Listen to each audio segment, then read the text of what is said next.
السلام عليكم الخوت، مباشرة من جديد 18 مارس 2023. خير تبارك الله نتاع الشتاء، الخير تبارك الله نتاع الشتاء، تبارك الله تبارك الله تبارك الله، خير خير تبارك الله. الله يرحمنا واش لكم مبروكة.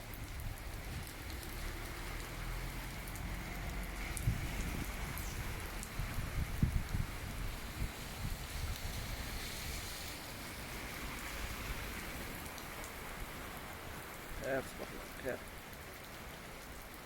يا رب يرحمنا. جاش شوف شوف شوف شوف شوف خير تبارك الله.